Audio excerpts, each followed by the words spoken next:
বাচ্চারা মাঝে মাঝে বাড়িতে গেট টুগেদার পার্টি করতে খুব ভালোবাসে, আর সেই পার্টিতেই যদি তাদের পছন্দের কিছু খাবার থাকে তাহলে তো আনন্দ আরও বেড়ে যায়। আজকে আমি আপনাদের সাথে শেয়ার করতে চলেছি খুব সহজ একটা রেসিপি, যেটা বাচ্চারা খুবই পছন্দ করবে। Hello everyone, welcome to the modern foodies. চলুন শুরু করা যাক। এটা বানাতে আপনাদের লাগবে প্লেন একটা ভ্যানিলা কেক, যেটা আপনি বাড়িতে খুবই সহজে বানিয়ে নিতে পারেন। ভ্যানিলা কেকের খুব সহজ রেসিপিটা আমি উপরের কার্ড আর ডেসক্রিপশন বক্সে দিয়ে দিয়েছি, আপনারা চাইলে দেখে নিতে পারেন। এখানে আমি নিয়েছি 1/2 পাউন্ডের একটু বেশি কেক। কেকটাকে হাতে করে ছিঁড়ে ছোট ছোট টুকরো করে নিয়েছি।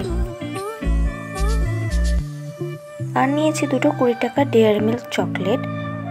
এটাকে মেল্ট করতে হবে, তার জন্য এটাকে ছোট ছোট করে ভেঙে একটা বাটিতে নিয়ে ইনডাইরেক্টলি এটাকে হিট করে গলাবো, কারণ ডাইরেক্টলি হিট করলে চকলেটের টেস্টটা নষ্ট হয়ে যায়। একটা প্যানে জল নিয়ে সেটাকে গরম করতে দেব। তারপর চকলেট শুদ্ধ বাটিটা তাতে বসিয়ে চকলেটগুলো নাড়বো, আর চকলেটগুলো হিটে গলতে থাকবে। একে বলে ডাবল বয়লার প্রসেস।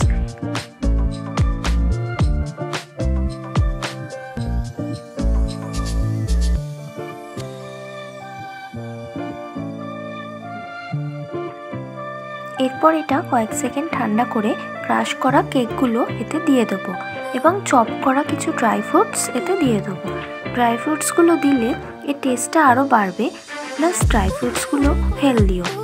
চকলেটটা মেল্ট করার কিছুক্ষণের মধ্যেই এটা মিক্স করে নিতে হবে, নাহলে চকলেটটা জমে গেলে আর মিক্সিংটা ভালো হবে না। এটা মাখানোর সাথে সাথে কালারটা চকলেটই হয়ে যাবে, আর বাচ্চারা তো চকলেট কেক খেতে খুবই ভালোবাসে। এটা ভালো করে মিক্স করার পর ফ্রিজে 1 ঘন্টা রেখে দিলেই তৈরি হয়ে যাবে আমাদের কুলকুল চকলেট কেক। ফ্রিজ থেকে বের করার পর হাতে করে কেকটাকে ঝরঝরে করে নিতে হবে। এইভাবে ঠান্ডা ঠান্ডা ঝরঝরে কেকটার টেস্টটা আরও অনেক বেড়ে যায়।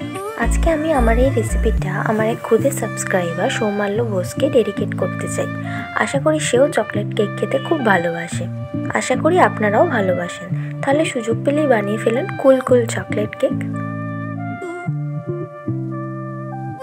এবার এটাকে জেমস দিয়ে ডেকোরেট করে দিলে দেখতে আরও বেশি ভালো লাগবে।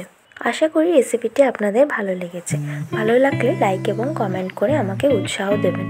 আর এরকমই সব সহজ এবং টেস্টি রেসিপিস পেতে আর ইন্টারেস্টিং ট্যুর ব্লগস পেতে আমার চ্যানেলটি অবশ্যই সাবস্ক্রাইব করবেন।